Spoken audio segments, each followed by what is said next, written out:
We will fight to win. That's the goal in Afghanistan. President Trump laid it out in his speech to the nation last night. It was the first speech as commander-in-chief. It was a brilliant effort, tour de force. And now the question is, will Congress go along? And the answer seems to be yes. Well, hopefully. The president is reportedly considering sending more American troops to Afghanistan. He said he wouldn't set a specific timetable for pulling them out. National security policy correspondent Eric Rosales brings us the story from Washington. In a primetime address to the nation, President Donald Trump placed his own stamp on the 17-year war in Afghanistan.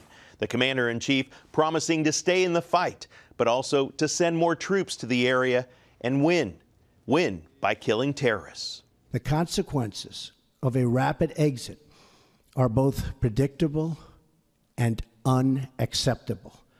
9/11, the worst terrorist attack in our history, was planned and directed from Afghanistan because that country was ruled by a government that gave comfort and shelter to terrorists.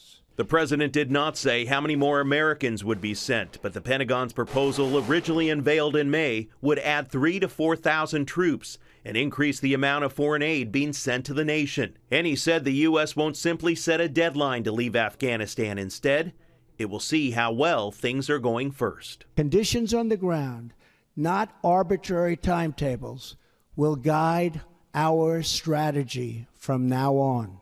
Afghan forces say they need more help to fight a resurgent Taliban, and these new American troops will join the more than 8,000 U.S. troops already on the ground there, part of some 13,000 member coalition forces.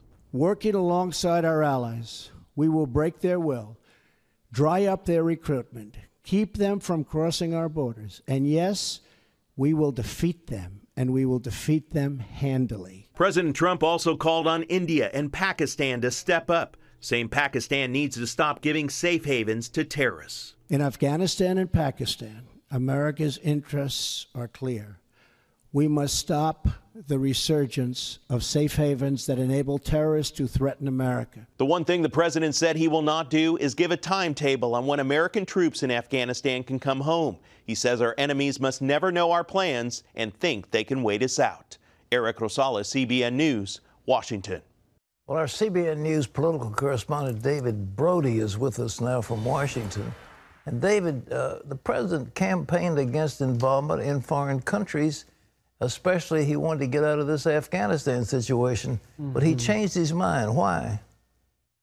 Because he's sitting in the Oval Office and he's president of the United States, and it really is just that simple. And he actually said that last night. He understood. I mean, it wasn't his way of saying I'm going back on a campaign promise, but it's Donald Trump's way of saying, look, I'm dealt with a situation. I got to deal with the cards that I've got. And he said he had a bad situation he had to deal with right from the very beginning. So I think that was a big part of it. And look, for this president, I mean, it's something where he's going to have to just go along and continue to figure out what this strategy is going to be. But what he's doing differently, or at least it appears what he's going to do differently, is not telegraph the messages and not telegraph the victory strategy or whatever the victory strategy could be. So, for example, Barack Obama really handcuffed through that administration, through his administration, the rules of engagement over there overseas. Donald Trump says he's not going to do that, and he's also not going to provide some sort of arbitrary deadline or timeline in terms of pulling troops out or what the next plan is going to be. It's always the element of surprise.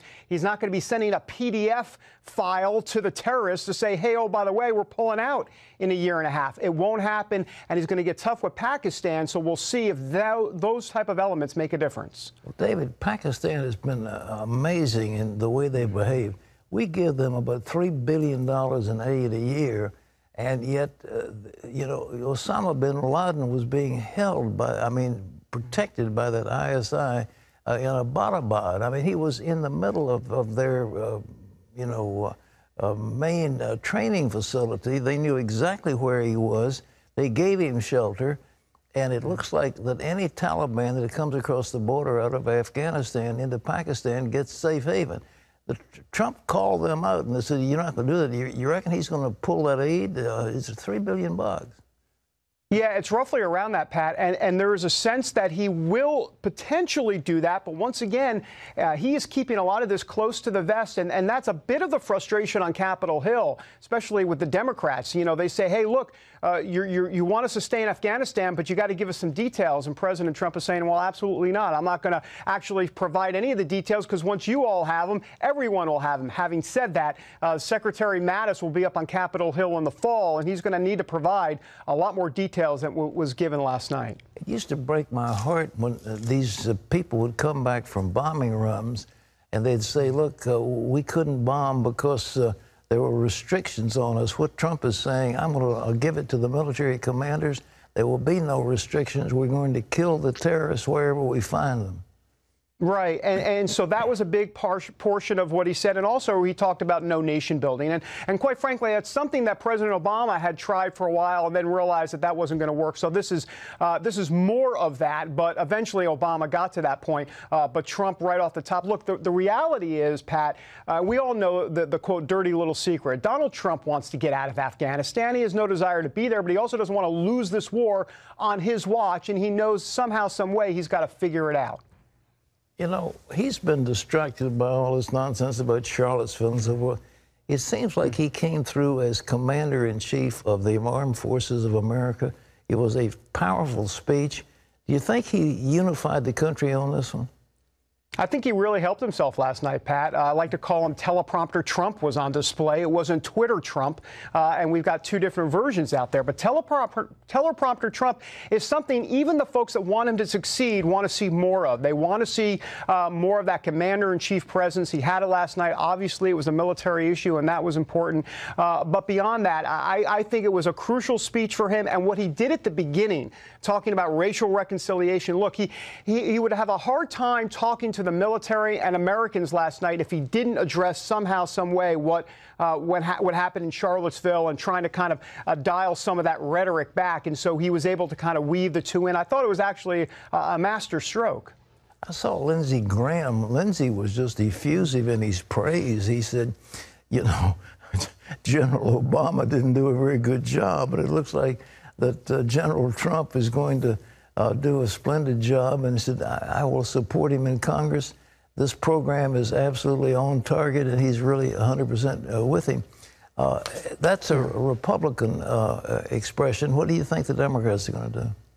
Well, the Democrats are going to say no in all caps, and it might even be bold and in 24 font as well. I mean, they're going to oppose this president on every single move that he makes. I don't think there's any doubt about it. As a matter of fact, I've started a Twitter hashtag, Pat. If you get on Twitter, you'll see I started a hashtag say, gotta be Trump's fault, because with the Democrats, everything's Trump's fault, and that's going to be the same here. They've got a budget to pass in September. They got a debt ceiling that they're going to need to raise or continue to raise. And so the Democrats are going to give him plenty of thorns in his side all the way through this process. David, one last thing. I think the American people are sick of this democratic obstructionism. I mean, there's only so much. I mean, we have a country, and people have got to lay aside partisan rancor in order to defend this country. I mean, we're talking about the commander-in-chief, and it looks like Democrat and Republican have got to join hands to support our president. We cannot allow the commander-in-chief of the armed forces to be constantly under attack. I mean, that's what the enemies overseas do, not the people at home.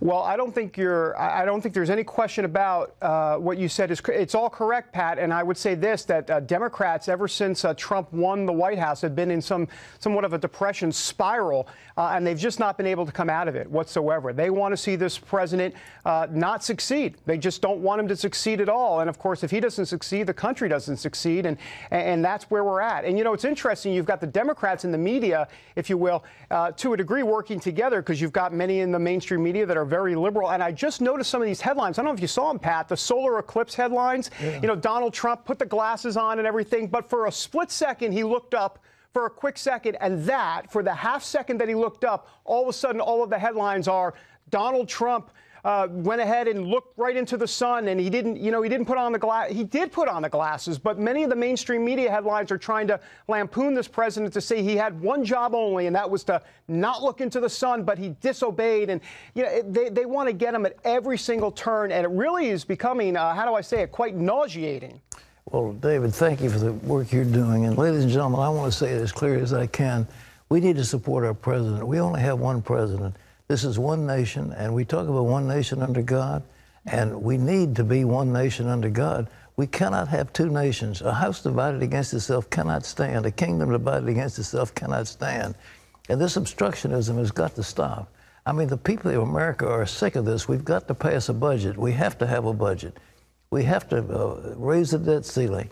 We have to have tax reform. We need these things badly. People in this nation are hurting, and the Democrats are denying them what they are crying for, and we have a president who wants to give it to them, and the Democrats are saying, no, no, no. Well, this time I think they've lost governorships, they've lost legislatures, they have lost congressional seats, and they're going to be cleaned in this next election unless they change their ways. And maybe there's some statesmen out there that will begin to behave themselves, but we can't have any more of this Pelosi stuff. It just isn't going to work. Well, you may have been one of the millions of Americans who gathered Monday to watch the moon cover the sun in what is called a total eclipse. Our reporter Caitlin Burke joined the crowds at a viewing site approved by NASA here in the Hampton Roads area, and she shows us what people across the country had to say. The country paused Monday to look up at the heavens, witnessing the first total eclipse to sweep from coast to coast in nearly 100 years. The moon moves between the sun and the earth. And a part of the earth will actually see the moon's shadow cast across it. Lincoln City, Oregon was the first stop for Totality, the historic celestial event turning day to night. Totality spread across the U.S. at an average of 1,800 miles an hour. The timing of the event in each city predicted to within fractions of a second. I have goosebumps, literally, because I've never seen anything like it. In Carbondale, Illinois, the so-called capital of the eclipse, clouds almost ruined the show, but it peeked through in the final few seconds. No words, no words. It was absolutely amazing. Here in Hampton Roads, thousands of people showed up at Old Dominion University, a NASA-approved viewing site. The Pretlow Planetarium brought their telescope so that people could get an up-close look at this historic eclipse. This is a great part of history right now. This is not going to happen again for a long time, so I wanted to be here to witness this firsthand right here. It's pretty cool. Not everyone viewed the eclipse using glasses. Okay, so tell me how this works. Well, basically it's a pinhole up here. It's a old camera obscura effect. So essentially what it does is it hits the pinhole and it goes through here, and what you see is the outline of the sun, and you can see it being eclipsed. So it's a safe way to look at the eclipse, and essentially this is the reverse. It's the actual photographic reverse. So it's based on the principle of every analog camera ever made.